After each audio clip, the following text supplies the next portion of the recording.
I went my first 20 games, which is a huge sample size, way too many bets for week 0 and week 1. I went 14-6, which pretty happy with. 70% clip to start the college football season. Had the over last night, over 54.5 in TCU, North Carolina. TCU takes care of business, obviously. I also bet TCU as 3.5-point favorites.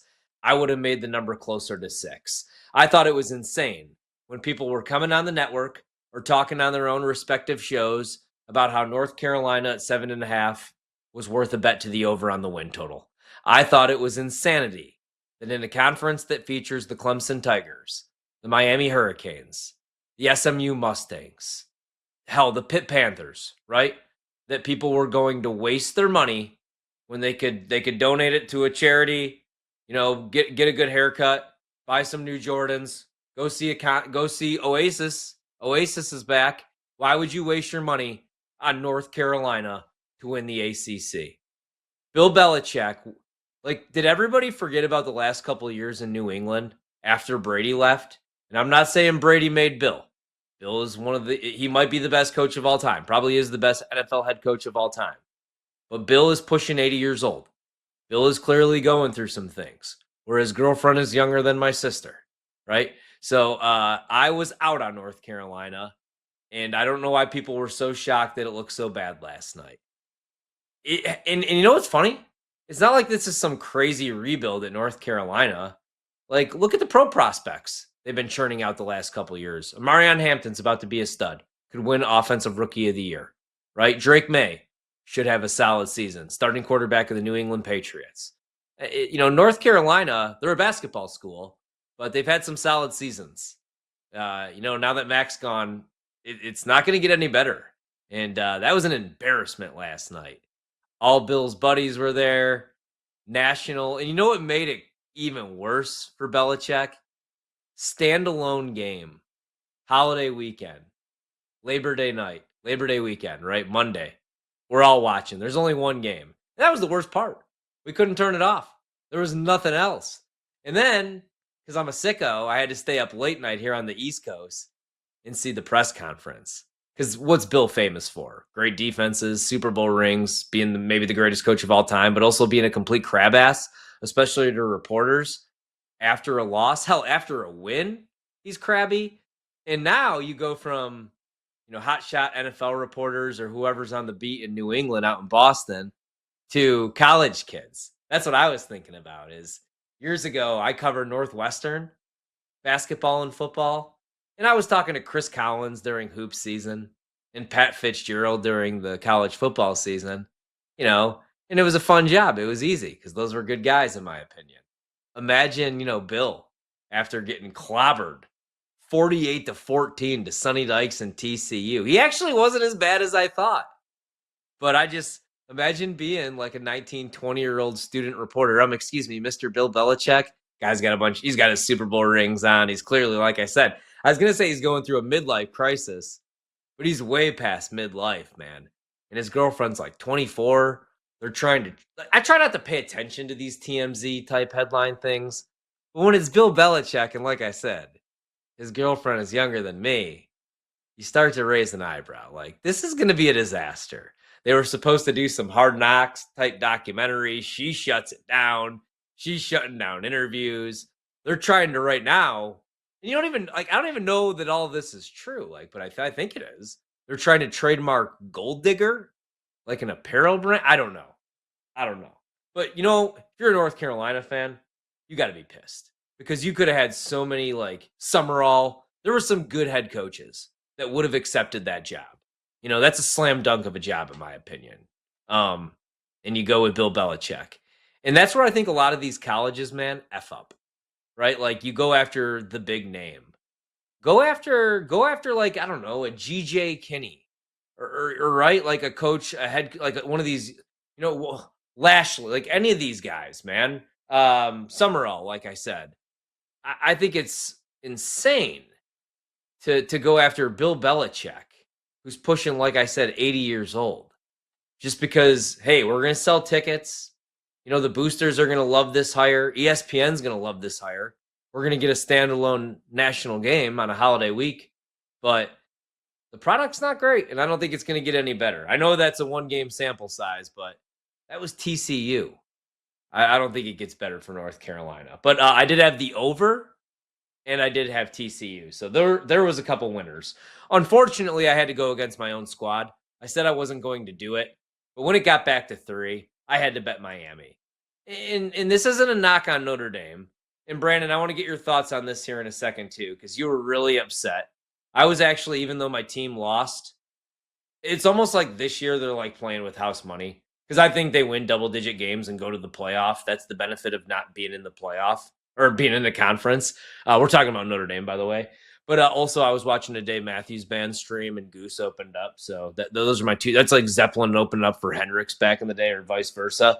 So I was pretty locked in on that, and Notre Dame on the bottom screen. I rewatched the game. I hated the play calling, but I also get why you go out there with CJ Carr, who's a redshirt freshman, making his first start on the road, hostile environment in Miami, humidity, heat, a bunch of hype around this program.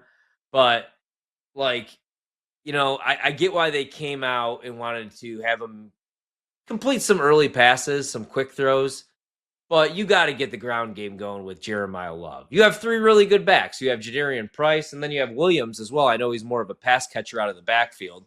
The play calling wasn't great, but I did like the way that there was a couple things I liked about the game. I like that my Carson Beck Heisman ticket looks great right now, because he was 22-1. You hated the bet. Now he's 11-1. We'll get to that in a second. I like that I won the bet. I won a bunch of money on Miami +3. And I like the way that Notre Dame battled back, though, to tie that game at 24. With, again, CJ Carr, redshirt freshman, road star. I think they're going to beat Texas A&M. I think people are overhyping A&M, and I really do like Mike Elko.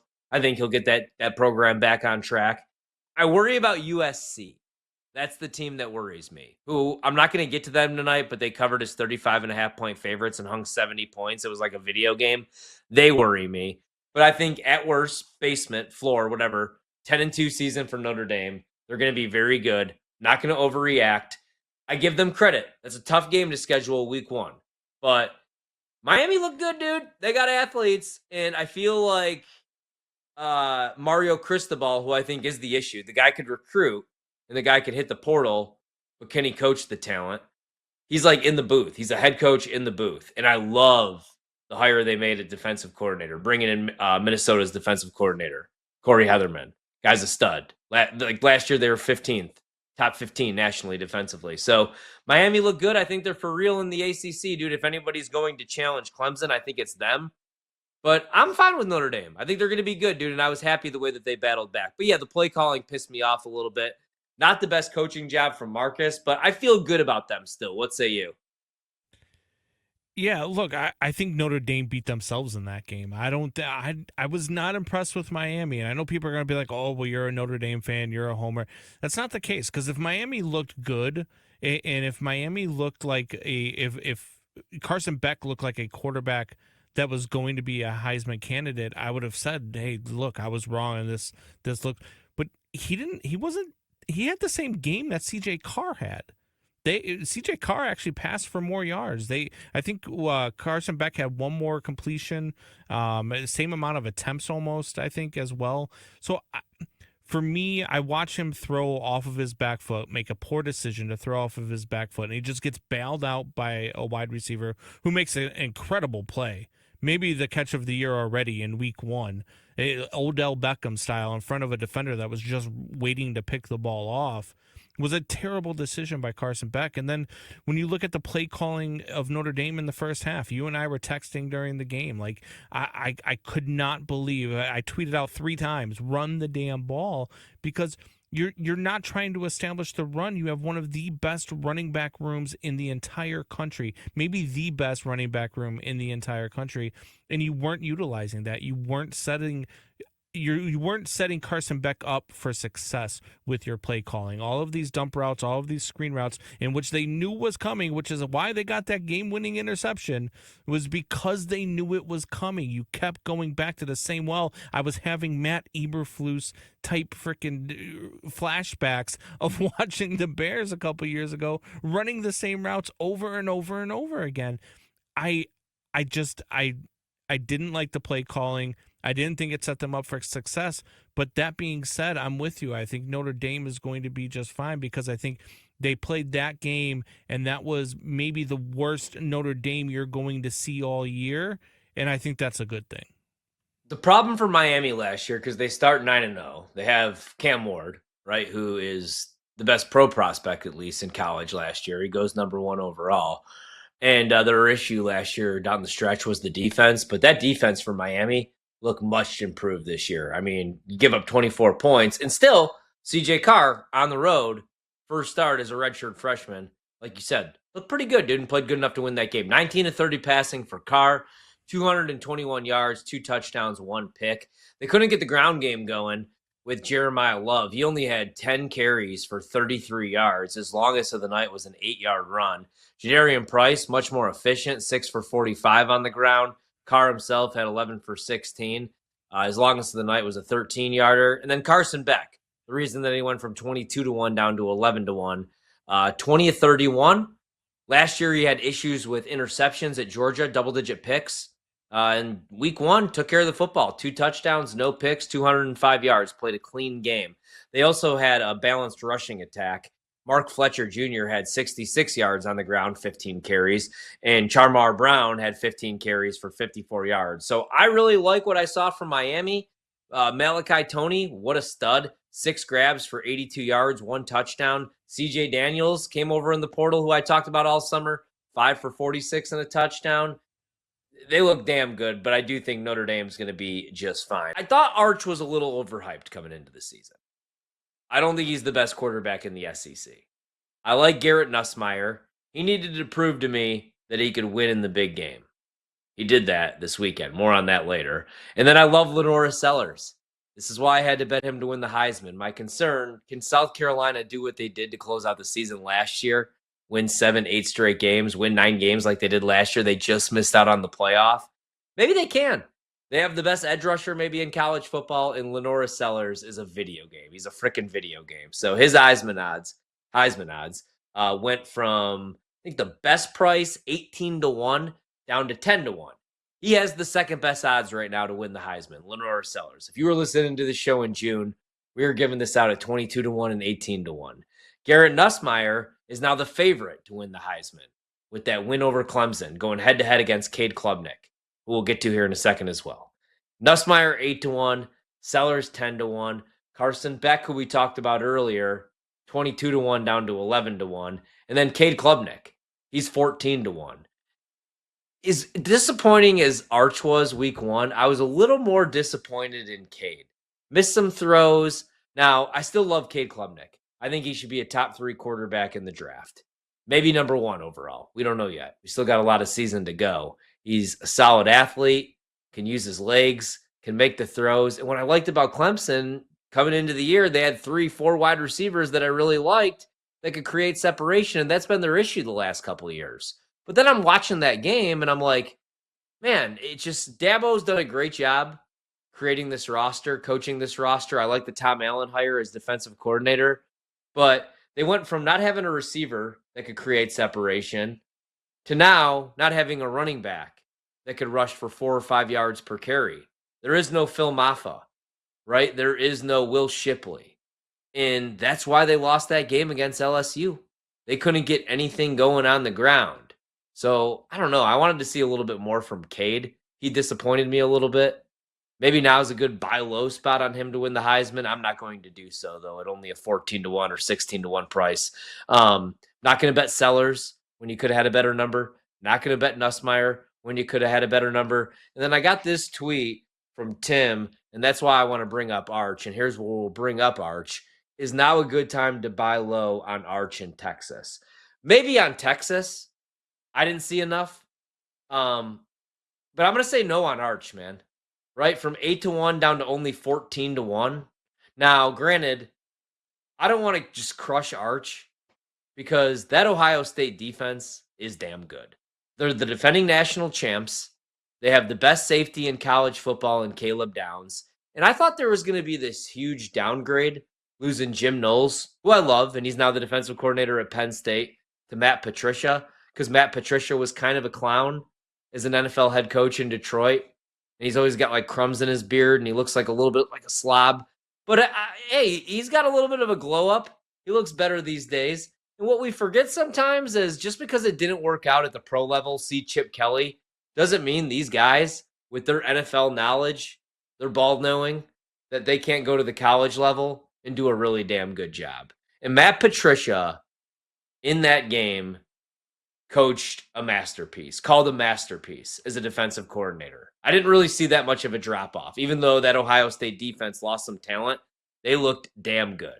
And that's a tough start for Arch because he had never made a road start at the college level. And he makes his first road start, week 1, all eyeballs on the noon game. And it's on the road against the defending national champs in a really good defense. Number 2 defense in the country. So don't want to crush the kid, but the sidearm throw, right? When all you got to do is set your feet and make that throw. How about the first snap? He rolls right. He has DeAndre Moore Jr. running wide open on a corner route, and he throws a pass. It looked like my 11-year-old son threw it. In fact, I don't even want to discredit my 11-year-old son. It was one of the worst balls I saw all weekend long, man. And we're watching like Blake Shapen, some mediocre quarterback play. And that first snap, I can't get it out of my head. Rolls right, DeAndre Moore wide open on a corner route, and he like flings it into the dirt. Yuck. And then, you do some more research like this. ESPN Research had this one I highlighted.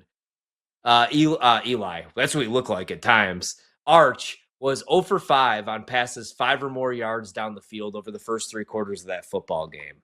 He was off target. Here's another thing that you can't get out of your head. He was off target 37%. That was the worst game in any department by any Texas quarterback over the last 10 years. It was not a good showing for Arch. Had the touchdown pass, also had that throw on what could have been the tying drive, had a nice dart that got them into, plus territory. But that was about as disappointing of a start as you could get. And all eyeballs were on him. The entire pregame show was about Arch. They had the intro video about Arch. At one point, he had more completions. At one point, he had more endorsements, more commercials that had aired than he had completions. So rough showing for Arch. I would need a better price than 14-1. But yeah, Texas, I would still power rate them number 1, maybe number 2. Right? That isn't what they should be ranked. But as far as talent, they're going to win 9 to 10 games. I always had them losing 2 games. I was hoping they could win this one because I betted it on the summer game of the year line at 3.5, and I never bought back any Ohio State. But just a disappointing showing from Arch. He's not winning the Heisman this year, people. He's not going to be the number 1 overall pick next year, people. He might not be the number 1 overall pick in 2 years. He might just be an above average college quarterback with a great last name, with a famous last name, right? Like that might be what it is for Arch. But he's not better than Garrett Nussmeier. He's sure as hell not better than Lenora Sellers, who I would take number 1 overall right now, right? He's not better than Cade Klubnik. And, there might even be a couple other guys that are better than Arch that I can't think of right now at 10:29 p.m. Eastern. Brando, you watched the game as well. I know you were pretty high on Texas. You picked them in the Pick'em Challenge. We both did. Would you buy, quote unquote, buy low on Arch right now at 14-1? Or Texas to win the national title? Or are you all the way out on both? Do you need a bigger sample size? Because, that's what I was saying, like going into that game, dude. Anybody that had a take about Arch, it was a hot ass take. It was a hot take, right? If you were saying, oh, he's overhyped, he's the 6th best quarterback in the conference, you're lying. You don't know that. What the hell? Because you saw him start last year at home against lesser competition, or you watched the spring game, or you saw him play 2A high school ball. You didn't know that. And if you were saying he's the next big thing, you don't know that. You want him to be because he's Peyton's nephew and Eli's nephew. And his dad had that terrible segment on Fox for a couple years where they let him pretend to be a comedian. God, was that terrible for Cooper. But I don't know. Where are you at on Texas, man? No, I'm not out on Texas. I think it's crazy that they dropped all the way down to 7, though. Like the rankings come out today and they fall to 7th. When you have a 1 seed that goes to play against a 3 seed, and you're going to a place like Ohio State, and they lose to that 3 seed as an underdog. Nonetheless, the first 1 seed to be an underdog since the 70s, to drop them down 6 spots like it was a crazy loss or something is wild to me. I think it was a little bit of a gross oversight by the committee. I'm not out on Texas. I still think that they're going to be a good team. I'm not out on Arch Manning either. We talked about CJ Carr and the play calling and how the Notre Dame didn't do him any favors. I think it was kind of the same thing with Texas. I think there was a lot of play calling that it made it so that you didn't put him in a position to succeed. And that's where I was at with it. Like, I was watching that game and I'm like, man, when you're on the 5-yard line and you run the ball 4 straight times and you don't even put it in Manning's hands to say, hey, let's try to throw a quick slant here or something to that effect, at least on one of the 4 downs, you're not doing the kid any favors. So I don't know. I'm not out on Arch. I'm probably out on him as the Heisman because I don't think that, especially with the weekend Lenora Sellers has, if he just balls out the entire season, he's going to run away with this thing. But I'm not completely out on Arch, and I'm not completely out on Texas either.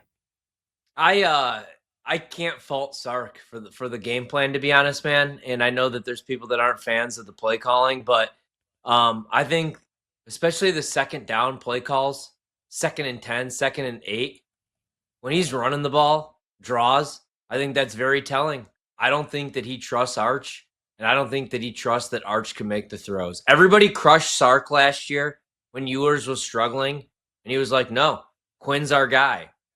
And I thought that was a little bit of a hot take. Like, hey, if Arch is so good, why didn't he take the job from Quinn? Maybe there's something to that, man, because I need a bigger sample size, but it didn't look good.